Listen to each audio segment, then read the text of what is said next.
Assalamualaikum warahmatullahi wabarakatuh. Nama diberi Nur Azlin binti Muhammad Razi. Nombor matrik 054584. Baik, pada hari ini saya akan menyampaikan sebuah pidato bagi menyelesaikan tugasan kursus Kepimpinan Islam, kod kursus DWI 20302.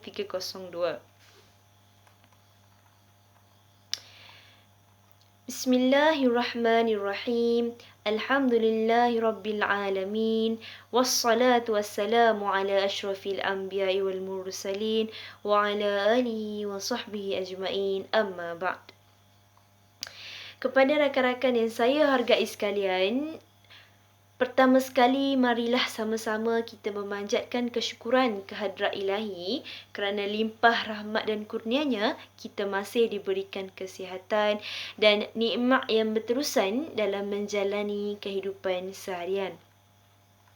Pada kesempatan yang sangat membahagiakan ini, saya ingin menyampaikan sebuah pidato yang bertajuk Kematian Satu Kepastian. Seperti mana yang kita sedia maklum, kehidupan di dunia begitu singkat dan bersifat sementara. Allah ada berfirman dalam surah Al-Imran ayat 185, Kullu nafsin dha'iqatul maut. Setiap yang bernyawa pasti akan merasai kematian. Baik. Kematian merupakan perkara yang pasti dirasai oleh setiap insan yang bergelar manusia, tidak kira tempat, masa, darjat mahupun keadaan sekalipun. Tidak ada satu orang manusia pun yang mampu mengelakkan diri daripada merasai kematian dalam hidup.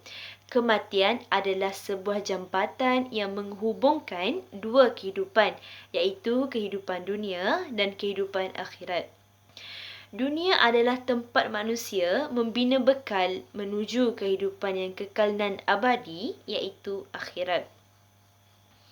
Nabi ada menyebut orang yang mempersiapkan dirinya untuk bekal kehidupan setelah kematian digelar orang yang cerdas. Sebaliknya, orang yang tenggelam dalam nafsu duniawi, Nabi menggelarkannya sebagai orang yang lemah. Baik. Hadirin hadirat yang dihormati oleh Allah sekalian. Setiap manusia perlu membuat persiapan yang baik sebelum menghadapi kematian bagi memudahkan urusan di alam sana. Terdapat banyak persiapan yang boleh dilakukan oleh setiap manusia bagi memastikan kita sentiasa bersedia untuk menghadapi kematian. Baik, saya ingin berkongsi beberapa amalan yang boleh dijadikan teladan sebagai persediaan menghadapi kematian. Amalan yang pertama adalah mengerjakan amal soleh dan menjauhi syirik. Allah memberikan dua syarat bagi sesiapa pun yang berharap bertemu dengannya di syurga, iaitu beramal soleh dan meninggalkan kesyirikan. Dalam sebuah firman-Nya, Allah Subhanahu wa taala ada menegaskan dalam suratul Kahfi ayat 110, "Faman kana yarju liqa'a rabbih faly'amal 'amalan shalihan wa la yusyrik bi ibadati rabbih ahada." Barang siapa yang mengharapkan bertemu Tuhannya, maka hendaklah melakukan amal soleh dan janganlah menyekutukan ibadah terhadap Tuhannya dengan suatu apapun.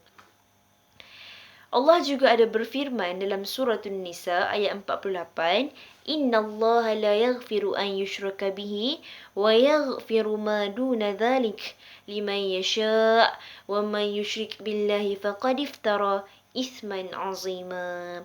Sesungguhnya Allah tidak akan mengampuni dosa syirik dan Dia mengampuni segala dosa yang selain dari syirik, iaitu bagi siapa yang dikehendakinya.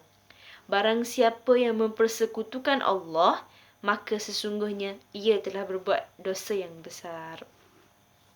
Demikianlah hakikatnya hidup di dunia ini amat singkat. Selepas mati, kita akan hidup di alam kubur dan hidup yang kekal adalah akhirat. Kematian suatu yang menakutkan bagi orang yang lalai perintah Allah. Saat akan mati, kita berhadapan dengan sakaratul maut. Susah atau senang sakaratul maut itu bergantung kepada amalan kita. Oleh itu, bagi menghilangkan rasa takut kepada kematian, hendaklah kita mempertingkatkan amalan kepada Allah Subhanahu Wa Taala.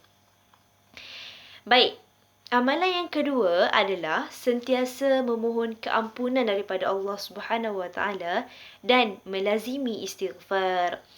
Nabi Muhammad sallallahu alaihi wasallam bersabda, "Wahai sekalian manusia, bertaubatlah kepada Allah dan memohonlah ampun kepadanya. Sesungguhnya aku bertaubat dalam sehari sebanyak 100 kali." Hadis riwayat Muslim. Baik, istighfar artinya memohon ampun kepada Allah. Islam mengajarkan kepada umatnya agar memperbanyakkan istighfar. Rasulullah sallallahu alaihi wasallam sendiri sehari minima 70 kali mengucapkan istighfar. Hadis riwayat Bukhari. Baik. Firman Allah Subhanahu wa taala dalam suratul Anfal ayat 33, "Wa ma kana Allahu liyu'adzibahum wa anta fihim wa ma kana Allahu mu'adzibahum wa hum yastaghfirun." Dan tidaklah Allah akan mengazabkan mereka sedang mereka meminta ampun. Baik, seterusnya amalan yang ketiga adalah memperbetulkan amalan solat dan mempraktikkan diri untuk khusyuk semasa menunaikan solat. Sewajarnya seorang manusia segera menunaikan solat apabila mendengar azan berkumandang bagi memperoleh ganjaran yang besar apabila solat di awal waktu. Bagi kaum lelaki, digalakkan untuk menunaikan solat secara berjemaah di masjid. Untuk pengetahuan semua, solat merupakan amalan pertama yang dihisap oleh Allah Subhanahu Wa Taala. Sekiranya solat diterima, maka segala amalan lain juga akan diterima oleh Allah Subhanahu Wa Taala. Daripada Abu Hurairah katanya bahawa Rasulullah sallallahu alaihi wasallam bersabda bermaksud, sesungguhnya amalan yang mula-mula sekali dihisapkan seseorang pada hari kiamat ialah solatnya. Jika solatnya diterima, maka sesungguhnya beruntung dan berjayalah ia. Jika solatnya tidak diterima, maka kecewa dan rugilah ia. Jika terkurang daripadanya solat fardu sesuatu, Allah Subhanahu Wa Taala berfirman, "Periksalah, adakah hambaku itu mempunyai solat-solat sunat untuk dicukupkan dengannya apa yang terkurang daripada solat fardu." Demikianlah kepada amalan lain. Hadis riwayat Tirmizi. Baik, Allah berfirman lagi dalam suratul Mu'minun ayat 1 hingga 11, "Sesungguhnya beruntunglah orang-orang yang beriman, iaitu orang yang khusyuk dalam solatnya dan orang yang menjauhkan diri dari perbuatan ataupun perkataan yang tidak berguna, dan orang yang menunaikan zakat, orang yang memelihara kemaluannya kecuali terhadap isteri-isteri mereka atau hamba sahaya yang mereka miliki. Maka sesungguhnya mereka tidak tercela. Tetapi sesiapa yang cari di balik itu zina dan sebagainya, maka mereka itulah orang-orang yang melampaui batas. Dan sungguh beruntung bagi orang yang memelihara amanat-amanat dan janji-janjinya serta orang yang memelihara solatnya. Mereka itulah orang yang akan mewarisi syurga Firdaus. Baik, hadirin hadirat yang dihormati sekalian, amalan yang keempat adalah menyelesaikan semua hutang yang pernah dilakukan dahulu. Roh seseorang Muslim itu tidak akan diterima oleh langit maupun bumi apabila hutangnya belum diselesaikan. Daripada Abi Hurairah radhiyallahu anhu katanya, telah bersabda Rasulullah sallallahu alaihi wasallam, roh seseorang mukmin itu tergantung-gantung, dihalang daripada tempat yang mulia dengan sebab hutangnya, sehinggalah hutangnya itu dilunaskan. Riwayat Al-Imam At-Tirmizi. Oleh itu, nasihat saya kepada semua pendengar di luar sana, tulislah satu wasiat menyenaraikan semua hutang yang ada dengan lengkap jumlahnya, nama dan alamat orang yang memberi hutang. Serahkan kepada waris terdekat apabila mati dan minta warisnya tolong selesaikan supaya rohnya kembali kepada Allah Subhanahu Wa Taala dalam keadaan tenang dan tidak tergantung. Kebaikan untuk orang yang menangguhkan hutang bagi yang belum mampu akan mendapat perlindungan Arasy. Rasulullah SAW bersabda, barang siapa memberi ruang waktu bagi orang yang berada dalam kesulitan untuk melunasi hutangnya atau bahkan membebaskan hutangnya, maka dia akan mendapat naungan Allah Subhanahu Wa Taala. Baiklah, tuntasnya, setiap manusia perlulah membuat persediaan yang baik sebelum menghadapi kematian agar segala urusan kita di alam sana dipermudahkan.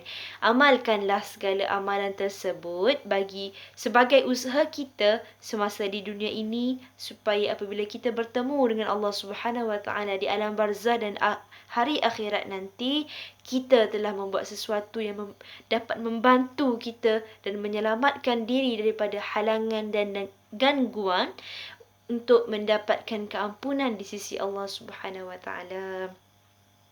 Kata Imam Al-Ghazali, yang singkat itu waktu, yang menipu itu dunia, yang dekat itu adalah kematian, yang besar itu adalah hawa nafsu, yang berat itu adalah amanah, yang sulit itu adalah ikhlas, yang mudah itu adalah berbuat dosa, yang susah itu adalah bersabar, dan yang sering dilupa adalah bersyukur. Hadirin hadirat yang saya hormati sekalian, saya akhiri ucapan saya pada hari ini dengan serangkap pantun. Jika ada sumur di ladang, boleh saya menumpang mandi. Jika ada umur yang panjang, boleh kita berjumpa lagi. Sekian wabillahi taufiq wal hidayah. Wassalamualaikum warahmatullahi wabarakatuh.